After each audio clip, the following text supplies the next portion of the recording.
খ্রিস্টপূর্ব ৬০০ সালের দিকে বিজ্ঞানী থেলিস অফ মিলেটাস লক্ষ্য করলেন যে অ্যাম্বর নামক প্রাকৃতিক রেজিনকে পশমের সাথে ঘষা হলে অ্যাম্বর শুকনা পালককে আকর্ষণ করে।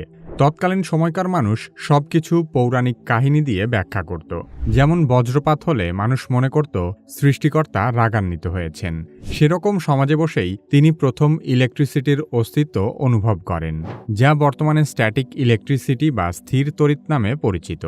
এখানে যে অ্যাম্বারের কথা বলা হচ্ছে সেটি এসেছে গ্রিক শব্দ ইলেকট্রন থেকে, আর সেখান থেকেই ইলেকট্রিসিটি বা বিদ্যুৎ শব্দের উৎপত্তি হয়। তারপর থেকে ধাপে ধাপে কিভাবে আমরা বর্তমান সময়ের মতো আধুনিক বিদ্যুৎ পেলাম সে সম্পর্কে আলোচনা করা হবে কিভাবে এই পর্বে। আমাদের আজকের পর্বটি তৈরি করতে বিজ্ঞানভিত্তিক ম্যাগাজিন ডাইভেনশনে প্রকাশিত একটি আর্টিকেলের সহায়তা নেওয়া হয়েছে। বিজ্ঞান জগতের বিস্ময়কর সব তথ্য, নিত্য নতুন আবিষ্কার কিংবা বহু বছরের অমীমাংসিত সব রহস্যের বৈজ্ঞানিক সমাধান বাংলাভাষী বিজ্ঞানপ্রেমীদের সামনে তুলে ধরতে প্রতি মাসে দ্য রয়্যাল সায়েন্টিফিক পাবলিকেশনস থেকে প্রকাশিত হচ্ছে গবেষণাধর্মী বিজ্ঞান সাময়িকী ডাইভেনশন।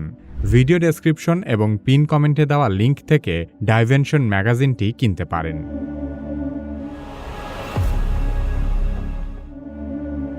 বিদ্যুৎ নিয়ে বৈজ্ঞানিক গবেষণার যাত্রা শুরু হয় ১৬০০ সালের দিকে। উইলিয়াম গিলবার্ট বিদ্যুৎ ও চৌম্বকত্ব নিয়ে সর্বপ্রথম বিজ্ঞানভিত্তিক গবেষণা শুরু করেন। তিনি মূলত অ্যাম্বার, কাচ, সালফার প্রভৃতির ঘর্ষণে যে আকর্ষণ সৃষ্টি হয় তা পরীক্ষা করে দেখেছিলেন। তিনিই প্রথম এই আকর্ষণকে একটি বৈজ্ঞানিক ধর্ম হিসেবে উল্লেখ করেন এবং এই ধর্মের নাম দেন ইলেকট্রিকাস। বজ্রপাত যে আসলেই বিদ্যুৎ তা প্রমাণ করার জন্য ১৭৫২ সালে বেঞ্জামিন ফ্র্যাঙ্কলিন একটি ঝুঁকিপূর্ণ পরীক্ষা করেন। তিনি ঝড়ের সময় একটি সিল্কের ঘুড়িতে লোহার তার ও ধাতব চাবি যুক্ত করে আকাশে ওড়ান। আকাশে বজ্রপাতের কারণে ঘুড়িতে স্ফুলিঙ্গ দেখা দেয় এবং তিনি প্রমাণ করেন যে বজ্রপাত আসলে বৈদ্যুতিক শক্তিরই বহিঃপ্রকাশ। পরবর্তীতে তিনি বড় বড় দালানকে বজ্রপাত থেকে রক্ষা করার জন্য লাইটেনিং রড আবিষ্কার করেন।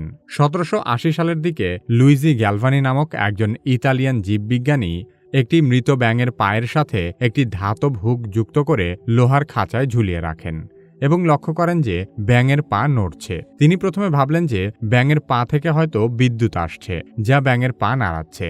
তাই তিনি এটির নাম দেন অ্যানিমাল ইলেকট্রিসিটি বা প্রাণীজ বিদ্যুৎ।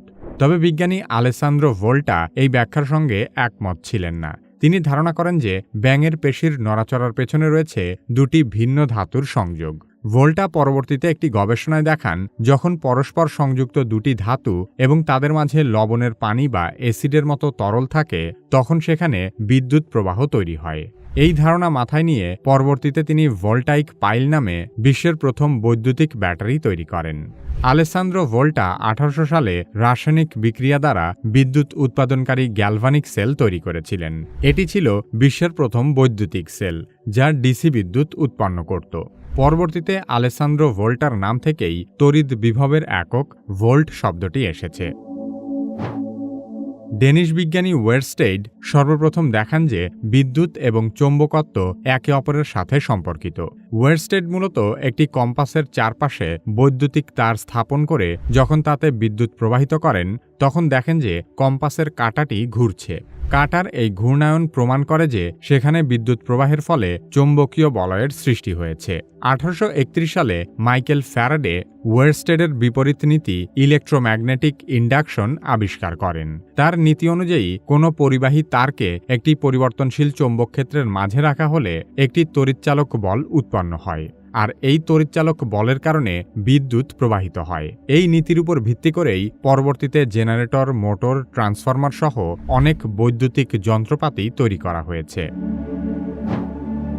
১৮০২ সালে বিজ্ঞানী হ্যামফ্রি ডেভি কার্বন দণ্ডের মাঝে বৈদ্যুতিক স্পার্ক সৃষ্টি করে অনেক উজ্জ্বলতা তৈরি করেছিলেন। এখানে মূলত পাশাপাশি থাকা দুইটি কার্বন দণ্ডের মাঝে শক্তিশালী ডাইরেক্ট কারেন্ট প্রবাহিত করা হয় যা রড দুটির মাঝে একটি আর্ক বা স্পার্ক তৈরি করত, আর এই প্রযুক্তিকে বলা হয় আর্ক ল্যাম্প। তবে এটি বাসাবাড়িতে ব্যবহারের উপযোগী ছিল না। পরবর্তীতে ওয়ারেন ডি লারু ১৮৪১ সালে ভ্যাকুয়াম টিউবের ভেতর প্লাটিনামের ফিলামেন্ট দিয়ে বাল্ব তৈরি করেন। তবে প্লাটিনাম খুব দামি হওয়ায় তা বাজারজাত করা যায়নি। এর কিছু সময় পর জোসেফ সুয়ান কার্বনাইজড কাগজ ব্যবহার করে ফিলামেন্ট তৈরি করেন। ১৮৭৮ সালে তার তৈরি বাল্ব কার্যকরভাবে আলো দিতে সক্ষম হয়। তিনি এই আবিষ্কারের জন্য যুক্তরাজ্যে পেটেন্টও করেছিলেন। তবে 1879 সালে থমাস এডিসন একটি উন্নতমানের কার্বন ফিলামেন্ট বাল্ব তৈরি করেন, যা প্রায় 13.5 ঘন্টা ধরে জ্বলতে পারত। তবে 1880 সালে তিনি এমন আরেকটি ফিলামেন্ট তৈরি করেন যা একটানা প্রায় 1200 ঘন্টা জ্বলতে পারত। এরপর তিনি বাল্বকে প্রত্যেক ঘরে ঘরে জ্বালানোর স্বপ্ন দেখেন, কিন্তু সমস্যা ছিল সবার বাসায় বিদ্যুৎ পৌঁছে দেওয়া। এডিসন সফল বিজ্ঞানী হওয়ার পাশাপাশি একজন ধূর্ত ব্যবসায়ীও ছিলেন। তিনি 1882 সালে নিউ ইয়র্কের ম্যানহাটনে বিশ্বের প্রথম বাণিজ্যিক বিদ্যুৎ উৎপাদন কেন্দ্র চালু করেন, যেখানে ডিসি কারেন্ট উৎপাদন করা হতো। আর এখান থেকেই এডিসন বিভিন্ন বাসাবাড়ি এবং শিল্প কারখানাগুলোতে বিদ্যুৎ সরবরাহ করতে শুরু করে। এডিসন শিল্প কারখানাগুলোর জন্য বাসাবাড়ির চেয়ে 3 গুণ বেশি দাম রাখত।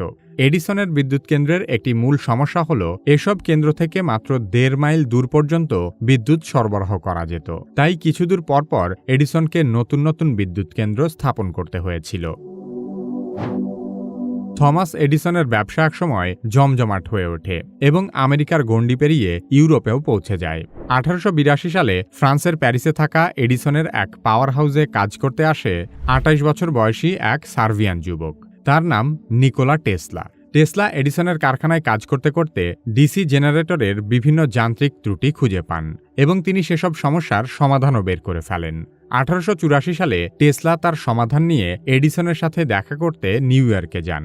তিনি মূলত এডিসনের ডিসি কারেন্টের পরিবর্তে অল্টারনেটিভ কারেন্টের ধারণা নিয়ে এসেছিলেন, কিন্তু এডিসন টেসলার আইডিয়াকে অবজ্ঞা করেন এবং টেসলাকে বলেন তিনি যদি তার ডিসি জেনারেটরকে আরও উন্নত করতে পারেন তবে তাকে $50,000 পুরস্কার দেওয়া হবে।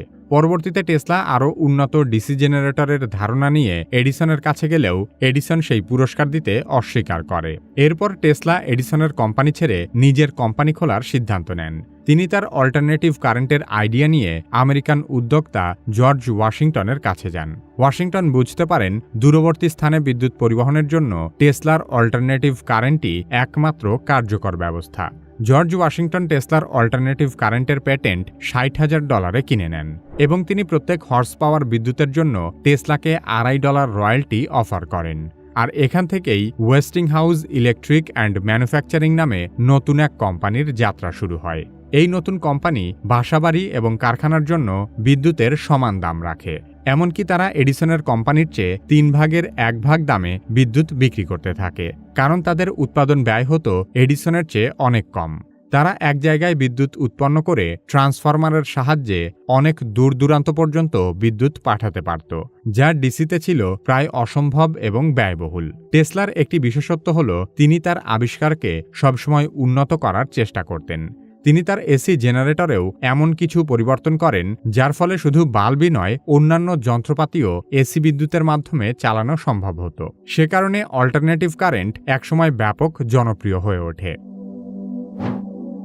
এসি কারেন্টের জনপ্রিয়তার পর টেসলা একদিকে বিপুল মুনাফা করতে থাকে, অন্যদিকে এডিসনের ব্যাপক লোকসান গুনতে হয়। ফলে এডিসন টেসলার অল্টারনেটিভ কারেন্টকে ধ্বংস করার জন্য উঠে পড়ে লাগে, আর সেখান থেকেই তৈরি হয় এক তীব্র ব্যবসায়িক লড়াই, ইতিহাসে যাকে বলা হয় দ্য কারেন্ট ওয়ার। 1888 সালের জুলাই মাসে জন ফিক্স নামের একজন টেলিগ্রাম লাইনম্যান অসাবধানতাবশত একটি হাই ভোল্টেজ এসি তার স্পর্শ করে এবং সে মুহূর্তেই বিদ্যুৎস্পৃষ্ট হয়ে মারা যায়। তখন এডিসন মানুষকে বোঝাতে শুরু করে যে অল্টারনেটিভ কারেন্ট অত্যন্ত বিপজ্জনক। এসি কারেন্টের ঝুঁকি দেখানোর জন্য এডিসন ইলেকট্রিক শক দিয়ে বিভিন্ন প্রাণীকে মেরে ফেলে। এমনকি তার কোম্পানি সার্কাসের একটি হাতিকে ইলেকট্রিক শক দিয়ে সেই ভিডিও ধারণ করে প্রচার করতে থাকে। শুধু তাই নয়, তিনি আমেরিকার প্রেসিডেন্টকে এসি কারেন্টের ক্ষতি নিয়ে একটি চিঠিও লেখেন।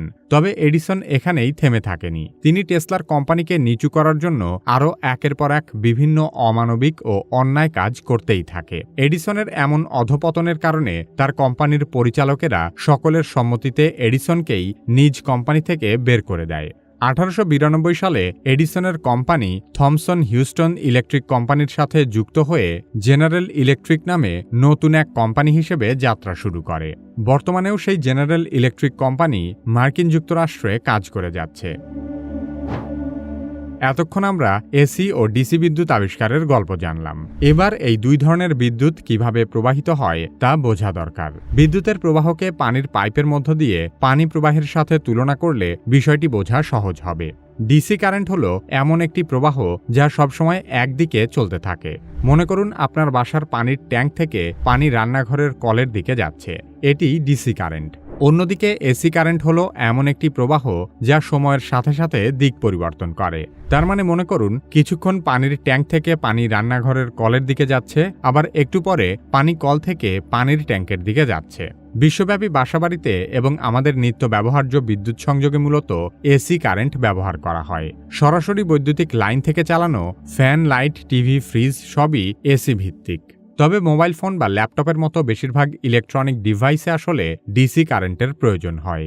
এজন্য এগুলোর সাথে অ্যাডাপ্টার বা চার্জার দেওয়া থাকে, যা ঘরের এসি বিদ্যুৎকে ডিসিতে রূপান্তর করে ডিভাইস চালায় বা ব্যাটারি চার্জ করে। এশিয়া, ইউরোপ, আফ্রিকা, বাংলাদেশ সহ বিশ্বের প্রায় 2/3 দেশে 220 থেকে 240 ভোল্টের বিদ্যুৎ ব্যবহার করা হয়।